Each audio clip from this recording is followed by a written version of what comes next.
no fatídico dia de um homicídio no interior da sua oficina. Inegavelmente aconteceu esse homicídio pelo réu confesso que matou no interior da oficina. O seu celular é apreendido sem nenhuma ordem judicial. O seu celular simplesmente aparece na posse da autoridade policial. Excelentíssimo senhor desembargador presidente dessa colônia 7ª Câmara Criminal, Dr. Marcílio Eustáquio Santos, também já o cumprimento na qualidade de vogal. Excelentíssimo senhor desembargador Salvo Chaves, doutor relator, desembargador Paulo Calmon Nogueira da Gama, doutor revisor. Excelência, trata-se aqui apenas fazendo um breve contextualização. É um processo deveras antigo do ano de 2006 da comarca de Camanducaia, uma condenação, uma apelação contra uma condenação proveniente da vara do Tribunal do Júri. E já vou iniciar a minha sustentação, excelências, e não deixando de cumprimentar os demais integrantes e demais colegas que me assistem também de forma virtual e demais servidores, de dizer que a matéria que vai ser tratada aqui ela não está preclusa, tendo em vista que da ata de audiência da sessão do Tribunal do Júri, a defesa que à época assistiu o sentenciado, o apelante, ele sustenta a ausência de prova da sua participação e também menciona não haver decisão judicial autorizando a vistoria do seu celular, também não sendo observada a cadeia de custódia. E por que eu trago isso, excelências? Porque no fatídico dia, que seria o dia 4 de setembro de 2006, houve um homicídio no interior da sua oficina. Inegavelmente aconteceu esse homicídio pelo réu confesso que matou no interior da oficina do apelante, obviamente sem o conhecimento deste, Vamos entrar no mérito quando falarmos sobre a prova manifestamente contrária à condenação, manifestamente contrária à prova dos autos. Entretanto, ele é encaminhado à delegacia de polícia, não é preso em flagrante, dá uma versão e simplesmente, posteriormente, já em janeiro de 2007, o seu celular é apreendido sem nenhuma ordem judicial, nenhum requerimento da autoridade policial, nenhuma decisão judicial nesse sentido. O seu celular simplesmente aparece na posse da autoridade policial, que então começa a confrontar com relação a algumas ligações que teriam ocorrido no fatídico dia. Obviamente modifica o seu depoimento e basicamente essas contradições, e posteriormente 5 anos depois, já em 2013, na primeira fase do sumário do Tribunal do Júri, e quase 10 anos depois, no dia 18 de maio de 2023, onde foi o plenário, ele fornece algumas versões em que o Ministério Público se baseia unicamente nessas versões para a sua condenação. Então, nesses termos, o Ministério Público ponderou e utilizou daquele celular que, de forma não explicada nos autos a contento, pelo menos não há decisão judicial determinando a busca e apreensão, não há solicitação sequer da autoridade policial ou do Ministério Público, ele acaba por ser apreendido pela autoridade policial. Com base nessas possíveis divergências e confronto de versões, acaba condenado a 10 anos, 1 mês e 1 dia de reclusão em regime fechado, excelência. Então, a gente traz a preliminar de nulidade e apreensão do celular,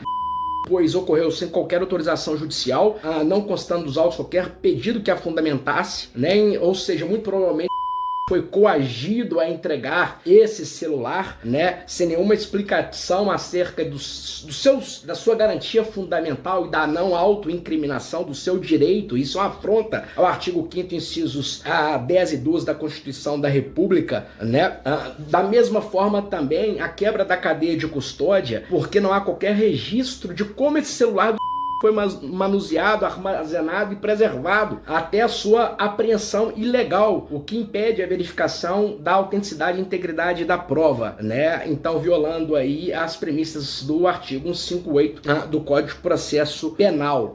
Trazemos ainda, excelência, uma nulidade que não foi observada, mas uma nulidade gritante acerca da ausência do promotor de justiça do Ministério Público numa audiência em que foi ouvido nada mais, nada menos do que era cunhado da vítima assassinada por né? O que ocorreu naquela audiência na comarca deprecada foi que o juiz agiu como um inquiridor. Ele conduziu a audiência mesmo sem a presença do órgão de acusação, que sabemos, nos termos do artigo 5643, a linha D, também trata-se de nulidade absoluta, ainda que se justifique a ausência do promotor de justiça. Certamente o correto seria a redesignação do ato e não o juiz avorar-se à competência do Ministério Público e inquirir diretamente a testemunha. Trazemos também essa nulidade. Há uma outra nulidade também posterior à decisão de pronúncia no que diz respeito à ausência de fundamentação do juízo de retratação.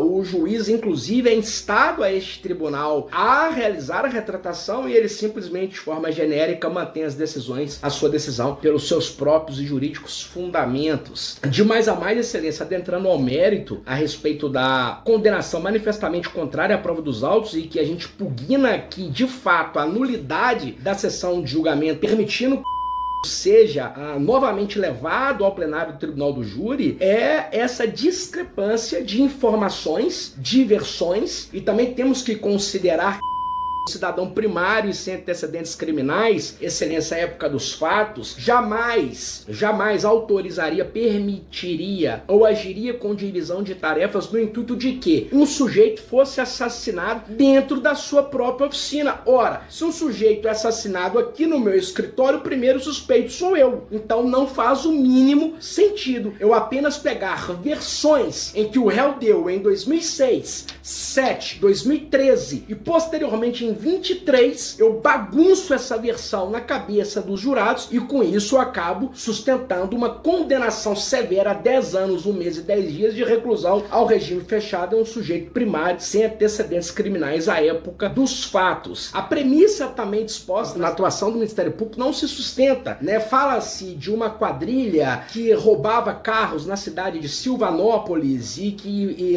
o assassinato pelo seria um desacerto de contas referente à divisão de produtos supostamente auferidos como objeto do crime. Não há nenhum conluio entre esses indivíduos, Excelência. Se pegarmos as CACs, FACs, nenhum deles foram condenados ou processados conjuntamente. Então o que aconteceu é que possui uma oficina numa BR no município de Camanducaia. Oficinas mecânicas entram pessoas e carros e caminhões a todo momento, um entra e sai, e esse indivíduo foi levado até lá mediante o ardil de alguns dos corréus, inclusive do que estava juntamente com a vítima.